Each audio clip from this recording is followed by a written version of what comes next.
I got my gains up. I got my gains up. What's good, man? It's EJ. I'm here with the nigga Earls.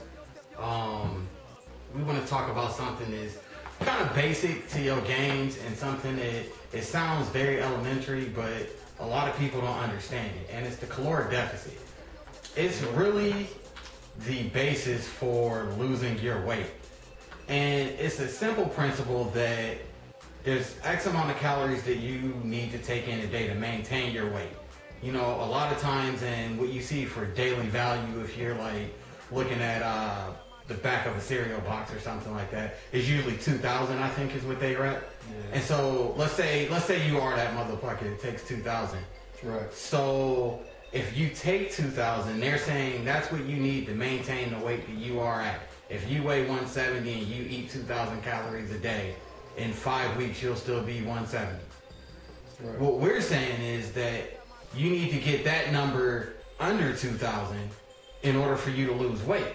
So if they say you need 2,000 to stay at that weight and you only take in 1,500, in 5 weeks you're gonna weigh less than you did because you didn't eat 500 calories every day that you were supposed to eat. Right. Basic ass concept. You know, it's nothing special. And so there's different ways you can figure out how many calories you're supposed to take in. And when we get to our macros video, I think we'll do a better job of explaining how to come up with that number. But there's some basic things to think about as you're going through that. Of course, if you work a job, for example, where, let's say you're a construction worker or a factory worker, you're naturally burning off more calories than if you sit your fat ass at a desk all day.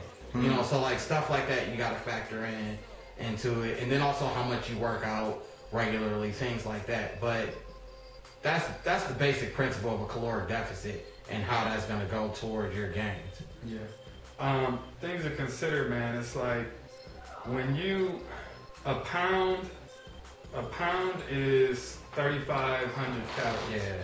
So if you have a caloric deficit of 500 calories for a week, 7 days, then you'll lose a pound.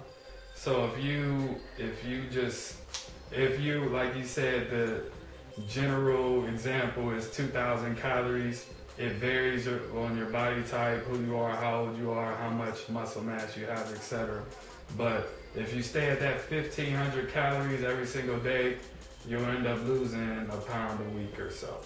A lot of people mess up because the cheat days that they have, they'll have like a 500 calorie caloric deficit for 5 days or so. So then they'll have 2,500 calories to burn. But then on the weekend, they'll binge drink, have a pizza, and do all this type of shit and call it a cheat day.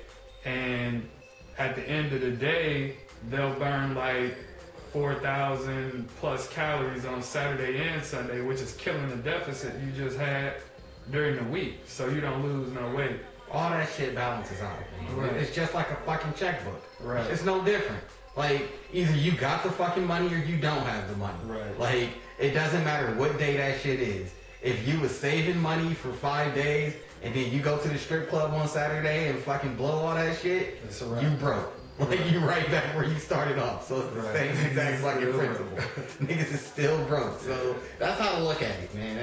At least that's how I try to look at it. And I think if you're trying to get your gains and lose some weight, that's how you should look at it.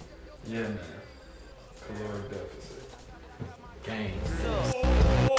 I got my gains up.